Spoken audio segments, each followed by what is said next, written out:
Hey Insulators, we are just north of Denver, Colorado, and I'm visiting with my niece and her husband. This is Toby and Jake, and a couple years ago I had the privilege of performing their wedding ceremony. That's probably one thing you didn't know about me.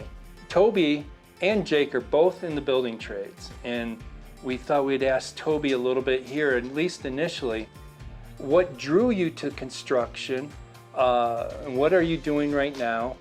And some other questions related to women in the industry. First, Toby, tell us what you do, and then Jake, tell us what you do. I am currently a construction manager for a home builder, and we do strictly build to rent. I'm an electrician.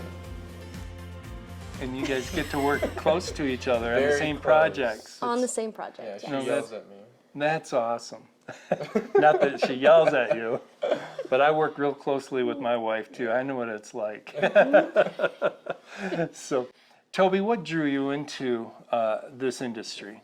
I grew up with a lot of the trades, and I think just being around it all the time, and I had a really strong pull with Legos, and I always liked to build houses out of Legos, and so I think just going hand in hand, I didn't have the boots on the ground experience at a young age, but just being around it, and then the Legos was kind of my interest of just being interested in building and what you can do. Cool. And what would you recommend for other women getting into this field?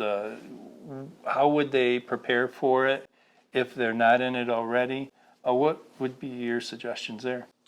I've been in a few situations where I was told a woman should just be in an office and that's kind of your place. And I don't like when somebody tells me you can't do something when it just kind of seems out of this world. And that's a lot of my personality. And so that's what actually encouraged me to get a couple of certifications through ICC and just putting myself on an even playing field with men. And it is a really cool thing. I think it was a study done last year that there's an 85% increase of women in construction, and I can definitely see it. So being out in the field for the last 5, almost 6 years, you can definitely see the shift, and there are more women, and men are more willing to work with you and just accept. But also coming into it as I don't know everything, and I'm here to learn and from skilled people, and that is their trade, and I ask a lot of questions, and I think when they understand that I'm not coming at them from I know more than you, then they are more willing to work with me. Cool. You just recently started working with a different company. What were you doing before? What was your main expertise working with the first company? I was a foundation superintendent, so I would take the build stage from excavation until frame starts. So once like top plate sticks in the air, I would hand it off to another superintendent. And what we did that in mass quantities. So it was 8 job sites at one time, and then I'd have about 6 or 7 starts per job site that I was managing with the homes that would come from the following month, and then just to get them in the ground as fast as possible just to keep up with the home building industry. And now, are you still involved in that aspect as well? So still out in the field, but more focusing on the back end schedule just because of how this job site is set up. So we have a project manager and 2 construction superintendents because of the pace that we are working at. So we have somebody who's dedicated to the foundation stage already. That is more of the project manager. And then me and the other superintendent are taking it from drywall stock until CO. Okay, great. Now, Jake, how long have you been in the electrical field here? I'm coming up on 2 years. Great. I remember when you were considering doing this. What do you think now? I mean, I had no idea what I was signing up for. But, I mean, I was an athlete coming out of college, and it kind of translates over because you're working with a crew, you're working with, I guess, a team, but that aspect of it was very easy to, I guess, keep going with, and just knowing like I wasn't there to tell them like I know what I'm doing. I'm asking questions all the time and learning everything like slowly and day by day instead of just like having a bad attitude towards getting told to do something differently. So back to Toby. How would you help other women who want to get into the building trades? What recommendations would you give to them? To get into Let's assume it. that they have no background, no family involved with this. What would be the first step or steps that you would recommend? I have watched some videos on YouTube. If I Mm-hmm. wasn't able, if I was given an explanation on how something works and the gears just weren't clicking and how I was able to understand it, I've gone to YouTube Yeah. a couple of times. There's a couple of great guys that will even show you how to read plans and just to start from the basics and just the tools, like just the names of the tools. And there's a lot of resources. I have like a Soils and Foundations book from ICC. I do like to look at those, and there's some test quizzes in there. But YouTube definitely has quite a bit to offer, and then I just kind of threw myself into it. So when I first went into the field, I was an assistant super, and I was drinking from a fire hose, and it was just didn't give up, just taking it as it goes. And I had a really good mentor and superintendent on site that was Good. able to take my hand and lead me through all of it.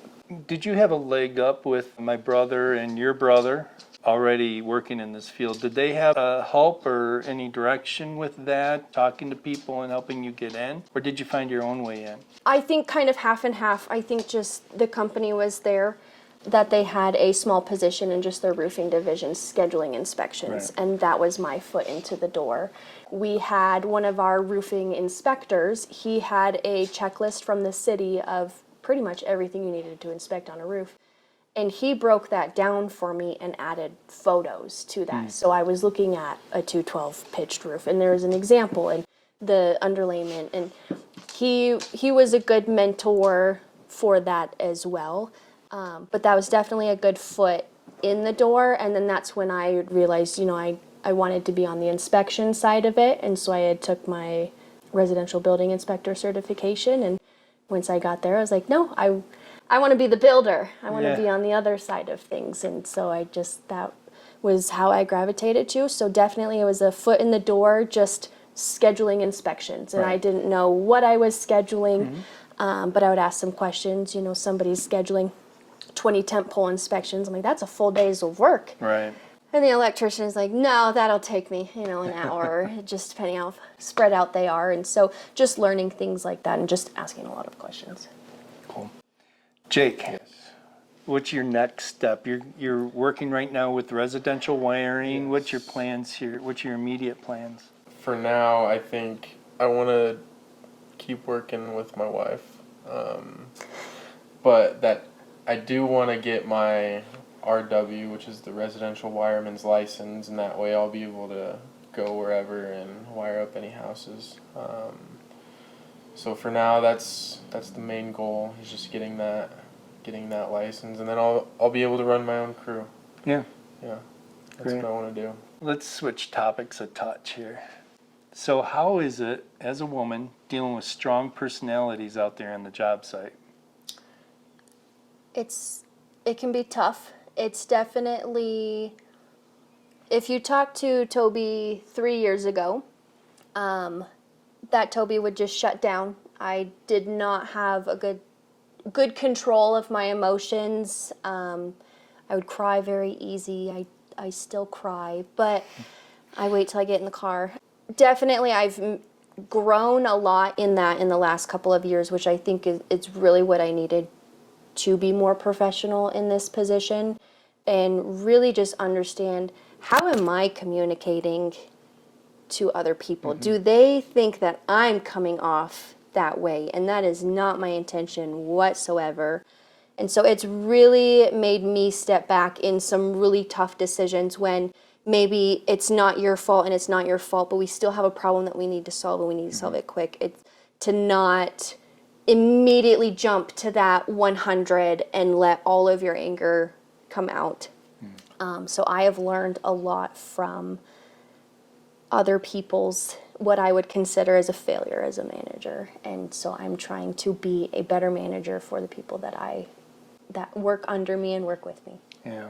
In your case, you were holding it in. Some men blurt it out. I mean, Yes. that's two Yes. opposite extremes there that don't help anything on the job site either. Yep.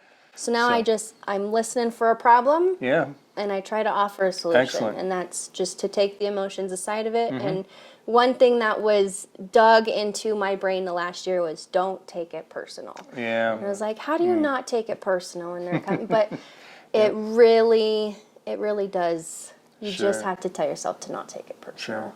Yeah, so part of this we're gleaning, like with contractors, that's exactly the case. You need to take the situation, take the emotion out of it completely, think about the problem, because the problem usually is inflated by the emotion. Yes. Maybe even going in a different direction than your emotions are taking you. So just being the steady Eddie, thinking through, okay, they're throwing a problem at me, they're upset, this problem's not going to go away. Really think logically about how to get that person to go from point A to point B and have a resolution. And that's good advice for all women and all men in the field.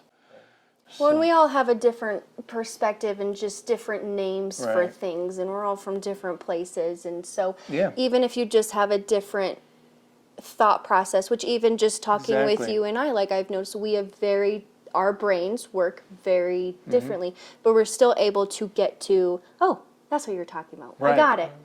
And we move on. Just takes and a couple of questions and steps, and we're like, oh, yeah, okay. you just have to slow down. In Right. such a fast-paced environment, you just sometimes have to slow And down. different cultures, you're going to face a lot of different cultures out there in the field.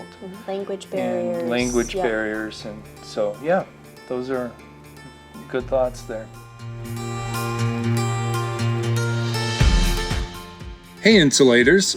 Next week, join us for part 2 of this podcast, where we continue our discussion with Toby and Jake Hammonds.